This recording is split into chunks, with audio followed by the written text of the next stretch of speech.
সবসময় ভালো কিছু আশা করলেই হবে না। ভালো কিছু পেতে হলে লাগবে কঠোর পরিশ্রম আর ধৈর্য। তাহলেই আপনার জীবনে সাফল্য আসবে। আসসালামু আলাইকুম প্রিয় বন্ধুরা, কেমন আছেন সবাই? আশা করি সবাই ভালো আছেন। আল্লাহর রহমতে আমিও অনেক ভালো আছি। তো আজকে আপনাদের রান্না করে দেখাবো ব্রয়লার মুরগি দিয়ে এই যে ছোট ছোট লাল গোল আলু দিয়ে। তো এই আলুটা অবশ্য খুবই ভালো লাগে খেতে। তো আমরা খুব বেশি কিনে খাই না, তারপরেও নিয়ে এসছে আমাদের। তো আমি আলুগুলো দেখলেন কতটা কষ্ট করে আলুগুলো আমি পরিষ্কার করেছি, আর অনেকটা সময় লেগে গিয়েছে। এই যে আমার আলুগুলা ধোয়া কাটা হয়ে গেছে, তো আমি কাটিনি, মানে সুন্দর করে পরিষ্কার করে নিয়েছি উপরের খোসাগুলো। তো এখন তেলের উপরে দিয়ে দিলাম আস্ত কিছু গরম মশলা, এলাচ, দারুচিনি, তেজপাতা।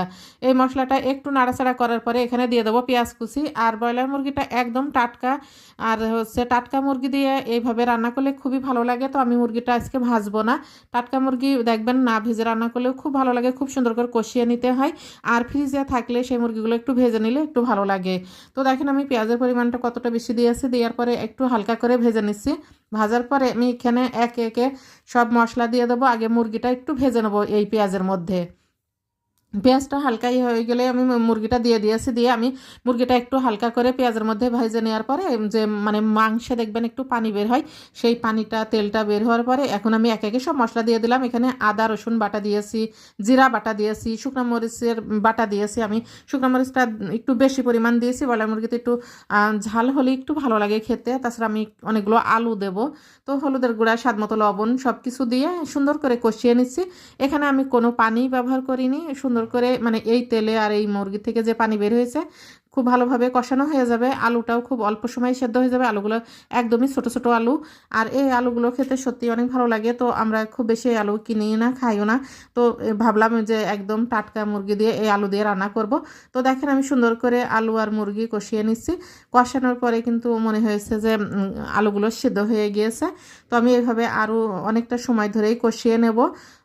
আর কোনো পানি দেব না, সম্পূর্ণ এই তেলে আর এই পানিতেই মানে আলু দিয়ে মুরগি দিয়ে কষানো হয়ে যাবে। তারপরে একদম কষানো হয়ে যাওয়ার পরে আমি ঝোলের পানি দিয়ে দেবো বেশি পরিমাণে। একটু বেশি পরিমাণে পানি দিয়ে অনেকটা সময় জাল করে নিলেই মাংসটা আমার রান্না হয়ে যাবে। আর যেটা বলছিলাম, ভালো কিছু পেতে হলে আসলেই অনেক ধৈর্য আর কঠোর পরিশ্রম করা লাগে, তাহলেই ভালো কিছু আশা করা যায়। তাছাড়া কখনোই কোনো কিছু আসলে সম্ভব হয় না, এমনি এমনি কোনো কিছুই ধরা দেয় না। তো আমি সেটাই বলছিলাম যে এখানে আমরা যারা ফেসবুকে কাজ করছি আমাদের অনেক বেশি পরিশ্রম করা লাগে। পরিশ্রম করার পরেই যদি আল্লাহ পাক আমাদের মুখের দিকে তাকাই, তো আমরা একদিন অবশ্যই সাফল্য অর্জন করতে পারবো। তার জন্য লাগবে আমাদের ধৈর্য আর পরিশ্রম। আর সবাই সবার দিকে মানে খেয়াল রাখবো, সবার ভিডিও দেখবো, সবার ভিডিওতে লাইক কমেন্ট করব। আমরা সবাই মিলে সবাই পাশে থাকলে কিন্তু আমরা একসময় এগিয়ে যাব। তো সবাই ভালো থাকবেন, সুস্থ থাকবেন। আল্লাহ হাফেজ।